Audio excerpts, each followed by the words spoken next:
ಒಂದು breaking update ಲಭ್ಯ ಆಗ್ತಾ ಇದೆ. ಹಿಂದೂ ಮಹಿಳೆಯನ್ನ ಹತ್ಯೆಗೈದಿದ್ದಂತ ಈ ಆರೋಪಿ ರಫೀಕ್ ನೇಣಿಗೆ ಶರಣಾಗಿದ್ದಾನೆ. ಮದುವೆಗೆ ಒಪ್ಪಿಲ್ಲ ಅನ್ನುವಂತಹ ಕಾರಣಕ್ಕೆ ಆಕೆಯ ಕತ್ತನ್ನ ಸೀಳಿದ, ಚಾಕು ಇರಿದು ಕೊಲೆ ಮಾಡಿದ್ದ.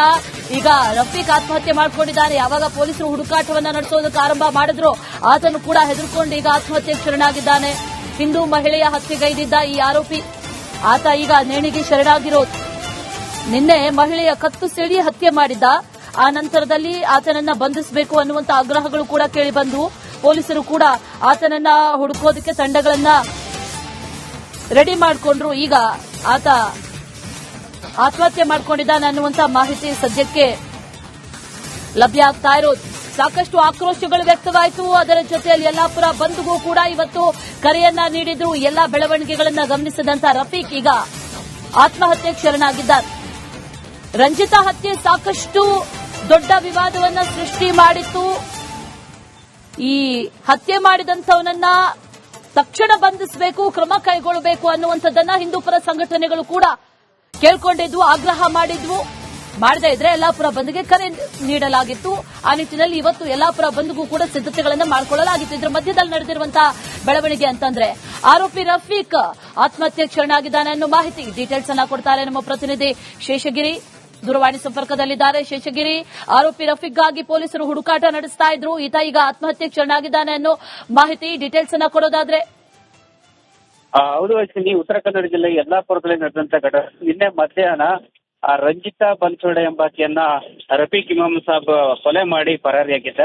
ಇವತ್ತು ಬೆಳಗಿನ ಜಾವ ಕಾಜಲ್ವಾಡ ನಿಸರ್ಗ ಮನೆಯ ಅರಣ್ಯ ಪ್ರದೇಶದಲ್ಲಿ ರಫೀಕ್ ಇಮಾಮ್ ಸಾಬ್ನ ಮೃತದೇಹ ಪತ್ತೆಯಾಗಿದೆ. ಆತ ಆತ್ಮಹತ್ಯೆ ಮಾಡಿಕೊಂಡಿರೋದು ಪೊಲೀಸರಿಗೆ ಗೊತ್ತಾಗಿರುವಂತದ್ದು. ನಿನ್ನೆ ಮಧ್ಯಾಹ್ನ ಈ ಒಂದು ಘಟನೆ ಆದ ಬಳಿಕ ಯಲ್ಲಾಪುರದಲ್ಲಿ ಒಂದು ರೀತಿಯ ಉದ್ವಿಗ್ನ ವಾತಾವರಣ ಕೂಡ ನಿರ್ಮಾಣ ಆಗಿತ್ತು. ಅದೇ ರೀತಿ ಆರೋಪಿಯ ಬಂಧನಕ್ಕಾಗಿ ಹಿಂದೂ ಸಂಘಟನೆ ಕಾರ್ಯಕರ್ತರು ಯಲ್ಲಾಪುರ ಬಂದ್ಗೆ ಕೂಡ ಇವತ್ತು ಕರೆ ನೀಡಿದ್ರು. ಈ ಹಿನ್ನೆಲೆಯಲ್ಲಿ ಪೊಲೀಸರು ಕೂಡ ಈ ಒಂದು ಪ್ರಕರಣವನ್ನ ಗಂಭೀರವಾಗಿ ತೆಗೆದುಕೊಂಡು ಬಿಗಿ ಬಂದೋಬಸ್ತನ್ನು ಕೂಡ ಯಲ್ಲಾಪುರದಲ್ಲಿ ಮಾಡಿರುವಂತದ್ದು. ಅದಲ್ಲದೆ ಕೂಡ ಹೆಚ್ಚಿನ ಸಂಖ್ಯೆಯಲ್ಲಿ ಬೇರೆ ಬೇರೆ ಭಾಗದಿಂದ ಪೊಲೀಸರನ್ನು ಕೂಡ ನಿಯೋಜಿಸಿದ್ದಾರೆ.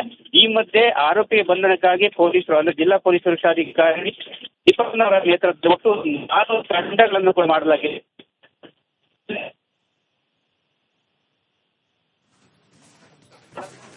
All right Sheshagiri, thank you ಡೀಟೇಲ್ಸ್ಗೆ. ನಿನ್ನೆ ಮಹಿಳೆಯ ಕತ್ತು ಸೀಳಿ ಬರ್ಬರವಾಗಿ ಈ ರಫೀಕ್ ಅನ್ನುವಂಥವನ್ನ ಕೊಲೆ ಮಾಡಿದ ಆನಂತರದಲ್ಲಿ ಸಾಕಷ್ಟು ಆಕ್ರೋಶಗಳು ವ್ಯಕ್ತವಾದವು. ಈ ಘಟನೆ ಕಾರಣ ಏನು ಅನ್ನುವಂಥದ್ದನ್ನ ಕೂಡ ತನಿಖೆ ಮಾಡಲಾಯಿತು. ಈ ಘಟನೆಯ ಬಗ್ಗೆ ಸಾಕಷ್ಟು ಆಕ್ರೋಶಗಳು ವ್ಯಕ್ತವಾದ ಬೆನ್ನಲ್ಲೇ ಇವತ್ತು ಯಲ್ಲಾಪುರ ಬಂದ್ಗೂ ಕೂಡ ಕರೆ ನೀಡಿದ್ರು ಹಿಂದೂಪರ ಸಂಘಟನೆಗಳು. ಎಲ್ಲಾ ಬೆಳವಣಿಗೆಗಳು ನಡೆದ ನಂತರದಲ್ಲಿ ಈ ಆರೋಪಿ ರಫೀಕ್ ತಲೆಮರೆಸಿಕೊಂಡಿದ್ದ. ಪೊಲೀಸರು ಹುಡುಕಾಟ ನಡೆಸ್ತಾ ಇದ್ರು. ಈಗ ಆತ್ಮಹತ್ಯೆಗೆ ಶರಣಾಗಿದ್ದಾನೆ ಆತ ಅನ್ನುವಂತ ಮಾಹಿತಿ. ಒಂದು ಬ್ರೇಕಿಂಗ್ ಅಪ್ಡೇಟ್ ಲಭ್ಯ ಆಗ್ತಾ ಇದೆ. ಹಿಂದೂ ಮಹಿಳೆಯನ್ನ ಹತ್ಯೆಗೈದಿದ್ದಂತ ಈ ಆರೋಪಿ ರಫೀಕ್ ನೇಣಿಗೆ ಶರಣಾಗಿದ್ದಾನೆ. ಮದುವೆಗೆ ಒಪ್ಪಿಲ್ಲ ಅನ್ನುವಂತಹ ಕಾರಣಕ್ಕೆ ಆಕೆಯ ಕತ್ತನ್ನ ಸೀಳಿದ, ಚಾಕು ಇರಿದು ಕೊಲೆ ಮಾಡಿದ್ದ. ಈಗ ರಫೀಕ್ ಆತ್ಮಹತ್ಯೆ ಮಾಡಿಕೊಂಡಿದ್ದಾನೆ. ಯಾವಾಗ ಪೊಲೀಸರು ಹುಡುಕಾಟವನ್ನ ನಡೆಸೋದಕ್ಕೆ ಆರಂಭ ಮಾಡಿದ್ರು ಆತನು ಕೂಡ ಹೆದರ್ಕೊಂಡು ಈಗ ಆತ್ಮಹತ್ಯೆಗೆ ಶರಣಾಗಿದ್ದಾನೆ. ಹಿಂದೂ ಮಹಿಳೆಯ ಹತ್ಯೆಗೈದಿದ್ದ ಈ ಆರೋಪಿ ಆತ ಈಗ ನೇಣಿಗೆ ಶರಣಾಗಿರೋದು. ನಿನ್ನೆ ಮಹಿಳೆಯ ಕತ್ತು ಸೆಳಿ ಹತ್ಯೆ ಮಾಡಿದ್ದ. ಆ ನಂತರದಲ್ಲಿ ಆತನನ್ನ ಬಂಧಿಸಬೇಕು ಅನ್ನುವಂತ ಆಗ್ರಹಗಳು ಕೂಡ ಕೇಳಿಬಂದು ಪೊಲೀಸರು ಕೂಡ ಆತನನ್ನ ಹುಡುಕೋದಕ್ಕೆ ತಂಡಗಳನ್ನ ರೆಡಿ ಮಾಡಿಕೊಂಡ್ರು. ಈಗ ಆತ ಆತ್ಮಹತ್ಯೆ ಮಾಡಿಕೊಂಡಿದ್ದಾನೆ ಅನ್ನುವಂತ ಮಾಹಿತಿ ಸದ್ಯಕ್ಕೆ ಲಭ್ಯ ಆಗ್ತಾ ಇರೋದು. ಸಾಕಷ್ಟು ಆಕ್ರೋಶಗಳು ವ್ಯಕ್ತವಾಯಿತು. ಅದರ ಜೊತೆಯಲ್ಲಿ ಯಲ್ಲಾಪುರ ಬಂದ್ಗೂ ಕೂಡ ಇವತ್ತು ಕರೆಯನ್ನ ನೀಡಿದ್ರು. ಎಲ್ಲಾ ಬೆಳವಣಿಗೆಗಳನ್ನ ಗಮನಿಸಿದಂತ ರಫೀಕ್ ಈಗ ಆತ್ಮಹತ್ಯೆಗೆ ಶರಣಾಗಿದ್ದಾರೆ. ರಂಜಿತಾ ಹತ್ಯೆ ಸಾಕಷ್ಟು ದೊಡ್ಡ ವಿವಾದವನ್ನ ಸೃಷ್ಟಿ ಮಾಡಿತ್ತು.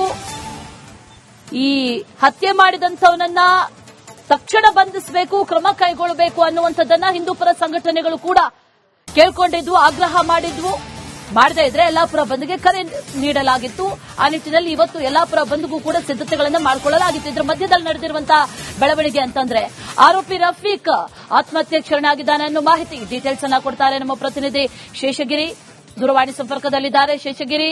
ಆರೋಪಿ ರಫೀಕ್ಗಾಗಿ ಪೊಲೀಸರು ಹುಡುಕಾಟ ನಡೆಸ್ತಾ ಇದ್ರು. ಈತ ಈಗ ಆತ್ಮಹತ್ಯೆಗೆ ಶರಣಾಗಿದ್ದಾನೆ ಅನ್ನೋ ಮಾಹಿತಿ. ಡೀಟೇಲ್ಸ್ ಅನ್ನ ಕೊಡೋದಾದ್ರೆ. ಹೌದು ಅಶ್ವಿನಿ, ಉತ್ತರ ಕನ್ನಡ ಜಿಲ್ಲೆ ಯಲ್ಲಾಪುರದಲ್ಲಿ ನಡೆದಂತ ಘಟನೆ. ನಿನ್ನೆ ಮಧ್ಯಾಹ್ನ ರಂಜಿತಾ ಬನ್ಸೋಡೆ ಎಂಬಾಕೆಯನ್ನ ರಫೀಕ್ ಇಮಾಮ್ ಸಾಬ್ ಕೊಲೆ ಮಾಡಿ ಪರಾರಿಯಾಗಿದ್ದ. ಇವತ್ತು ಬೆಳಗಿನ ಜಾವ ಕಾಜಲ್ವಾಡ ನಿಸರ್ಗಮನೆಯ ಅರಣ್ಯ ಪ್ರದೇಶದಲ್ಲಿ ರಫೀಕ್ ಇಮಾಮ್ ಸಾಬ್ನ ಮೃತದೇಹ ಪತ್ತೆಯಾಗಿದೆ. ಆತ ಆತ್ಮಹತ್ಯೆ ಮಾಡಿಕೊಂಡಿರೋದು ಪೊಲೀಸರಿಗೆ ಗೊತ್ತಾಗಿರುವಂತದ್ದು. ನಿನ್ನೆ ಮಧ್ಯಾಹ್ನ ಈ ಒಂದು ಘಟನೆ ಆದ ಬಳಿಕ ಯಲ್ಲಾಪುರದಲ್ಲಿ ಒಂದು ರೀತಿಯ ಉದ್ವಿಗ್ನ ವಾತಾವರಣ ಕೂಡ ನಿರ್ಮಾಣವಾಗಿತ್ತು. ಅದೇ ರೀತಿ ಆರೋಪಿಯ ಬಂಧನಕ್ಕಾಗಿ ಹಿಂದೂ ಸಂಘಟನೆ ಕಾರ್ಯಕರ್ತರು ಯಲ್ಲಾಪುರ ಬಂದ್ಗೆ ಕೂಡ ಇವತ್ತು ಕರೆ ನೀಡಿದ್ರು. ಈ ಹಿನ್ನೆಲೆಯಲ್ಲಿ ಪೊಲೀಸರು ಕೂಡ ಈ ಒಂದು ಪ್ರಕರಣವನ್ನ ಗಂಭೀರವಾಗಿ ತೆಗೆದುಕೊಂಡು ಬಿಗಿ ಬಂದೋಬಸ್ತನ್ನು ಕೂಡ ಯಲ್ಲಾಪುರದಲ್ಲಿ ಮಾಡಿರುವಂತದ್ದು. ಅದಲ್ಲದೆ ಕೂಡ ಹೆಚ್ಚಿನ ಸಂಖ್ಯೆಯಲ್ಲಿ ಬೇರೆ ಬೇರೆ ಭಾಗದಿಂದ ಪೊಲೀಸರನ್ನು ಕೂಡ ನಿಯೋಜಿಸಿದ್ದಾರೆ. ಈ ಮಧ್ಯೆ ಆರೋಪಿಯ ಬಂಧನಕ್ಕಾಗಿ ಪೊಲೀಸರು ಅಂದ್ರೆ ಜಿಲ್ಲಾ ಪೊಲೀಸ್ ವರಿಷ್ಠಾಧಿಕಾರಿ ದೀಪಕ್ನವರ ನೇತೃತ್ವದಲ್ಲಿ ಒಟ್ಟು 4 ತಂಡಗಳನ್ನು ಕೂಡ ಮಾಡಲಾಗಿದೆ.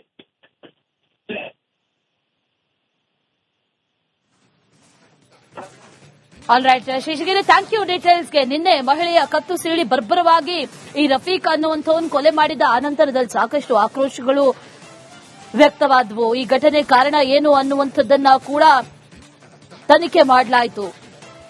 ಈ ಘಟನೆಯ ಬಗ್ಗೆ ಸಾಕಷ್ಟು ಆಕ್ರೋಶಗಳು ವ್ಯಕ್ತವಾದ ಬೆನ್ನಲ್ಲೇ ಇವತ್ತು ಯಲ್ಲಾಪುರ ಬಂದ್ಗೂ ಕೂಡ ಕರೆ ನೀಡಿದ್ರು ಹಿಂದೂಪರ ಸಂಘಟನೆಗಳು. ಎಲ್ಲಾ ಬೆಳವಣಿಗೆಗಳು ನಡೆದ ನಂತರದಲ್ಲಿ ಈ ಆರೋಪಿ ರಫೀಕ್ ತಲೆಮರೆಸಿಕೊಂಡಿದ್ದ. ಪೊಲೀಸರು ಹುಡುಕಾಟ ನಡೆಸ್ತಾ ಇದ್ರು. ಈಗ ಆತ್ಮಹತ್ಯೆಗೆ ಶರಣಾಗಿದ್ದಾನೆ ಆತ ಅನ್ನುವಂತ ಮಾಹಿತಿ. ಒಂದು ಬ್ರೇಕಿಂಗ್ ಅಪ್ಡೇಟ್ ಲಭ್ಯ ಆಗ್ತಾ ಇದೆ. ಹಿಂದೂ ಮಹಿಳೆಯನ್ನ ಹತ್ಯೆಗೈದಿದ್ದಂತ ಈ ಆರೋಪಿ ರಫೀಕ್ ನೇಣಿಗೆ ಶರಣಾಗಿದ್ದಾನೆ. ಮದುವೆಗೆ ಒಪ್ಪಿಲ್ಲ ಅನ್ನುವಂತಹ ಕಾರಣಕ್ಕೆ ಆಕೆಯ ಕತ್ತನ್ನ ಸೀಳಿದ, ಚಾಕು ಇರಿದು ಕೊಲೆ ಮಾಡಿದ್ದ. ಈಗ ರಫೀಕ್ ಆತ್ಮಹತ್ಯೆ ಮಾಡಿಕೊಂಡಿದ್ದಾನೆ. ಯಾವಾಗ ಪೊಲೀಸರು ಹುಡುಕಾಟವನ್ನ ನಡೆಸೋದಕ್ಕೆ ಆರಂಭ ಮಾಡಿದ್ರು ಆತನು ಕೂಡ ಹೆದರ್ಕೊಂಡು ಈಗ ಆತ್ಮಹತ್ಯೆಗೆ ಶರಣಾಗಿದ್ದಾನೆ. ಹಿಂದೂ ಮಹಿಳೆಯ ಹತ್ಯೆಗೈದಿದ್ದ ಈ ಆರೋಪಿ ಆತ ಈಗ ನೇಣಿಗೆ ಶರಣಾಗಿರೋದು. ನಿನ್ನೆ ಮಹಿಳೆಯ ಕತ್ತು ಸೀಳಿ ಹತ್ಯೆ ಮಾಡಿದ್ದ.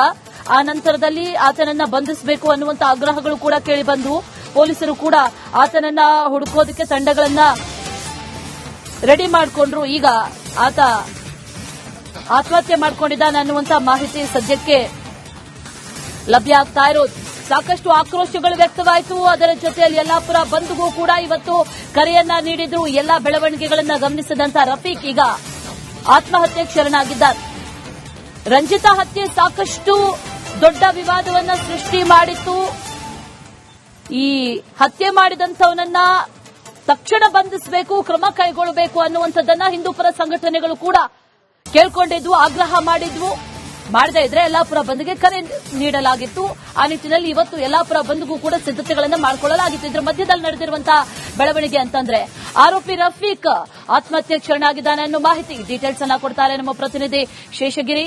ದೂರವಾಣಿ ಸಂಪರ್ಕದಲ್ಲಿದ್ದಾರೆ ಶೇಷಗಿರಿ. ಆರೋಪಿ ರಫೀಕ್ಗಾಗಿ ಪೊಲೀಸರು ಹುಡುಕಾಟ ನಡೆಸ್ತಾ ಇದ್ರು. ಈತ ಈಗ ಆತ್ಮಹತ್ಯೆಗೆ ಶರಣಾಗಿದ್ದಾನೆ ಅನ್ನೋ ಮಾಹಿತಿ. ಡೀಟೇಲ್ಸ್ ಅನ್ನ ಕೊಡೋದಾದ್ರೆ. ಹೌದು ಅಶ್ವಿನಿ, ಉತ್ತರ ಕನ್ನಡ ಜಿಲ್ಲೆ ಯಲ್ಲಾಪುರದಲ್ಲಿ ನಡೆದಂತ ಘಟನೆ ನಿನ್ನೆ ಮಧ್ಯಾಹ್ನ ರಂಜಿತಾ ಬನ್ಸೋಡೆ ಎಂಬಾಕೆಯನ್ನ ರಫೀಕ್ ಇಮಾಮ್ ಸಾಬ್ ಕೊಲೆ ಮಾಡಿ ಪರಾರಿಯಾಗಿದ್ದ.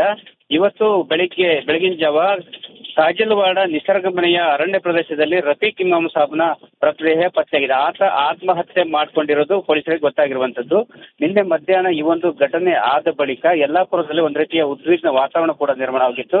ಅದೇ ರೀತಿ ಆರೋಪಿಯ ಬಂಧನಕ್ಕಾಗಿ ಹಿಂದೂ ಸಂಘಟನೆ ಕಾರ್ಯಕರ್ತರು ಯಲ್ಲಾಪುರ ಬಂದ್ಗೆ ಕೂಡ ಇವತ್ತು ಕರೆ ನೀಡಿದ್ರು. ಈ ಹಿನ್ನೆಲೆಯಲ್ಲಿ ಪೊಲೀಸರು ಕೂಡ ಈ ಒಂದು ಪ್ರಕರಣವನ್ನ ಗಂಭೀರವಾಗಿ ತೆಗೆದುಕೊಂಡು ಬಿಗಿ ಬಂದೋಬಸ್ತನ್ನು ಕೂಡ ಯಲ್ಲಾಪುರದಲ್ಲಿ ಮಾಡಿರುವಂತದ್ದು. ಅದಲ್ಲದೆ ಕೂಡ ಹೆಚ್ಚಿನ ಸಂಖ್ಯೆಯಲ್ಲಿ ಬೇರೆ ಬೇರೆ ಭಾಗದಿಂದ ಪೊಲೀಸರನ್ನು ಕೂಡ ನಿಯೋಜಿಸಿದ್ದಾರೆ. ಈ ಮಧ್ಯೆ ಆರೋಪಿಯ ಬಂಧನಕ್ಕಾಗಿ ಪೊಲೀಸರು ಅಂದ್ರೆ ಜಿಲ್ಲಾ ಪೊಲೀಸ್ ವರಿಷ್ಠಾಧಿಕಾರಿ ದೀಪಕ್ನವರ ನೇತೃತ್ವದಲ್ಲಿ ಒಟ್ಟು 4 ತಂಡಗಳನ್ನು ಕೂಡ ಮಾಡಲಾಗಿದೆ.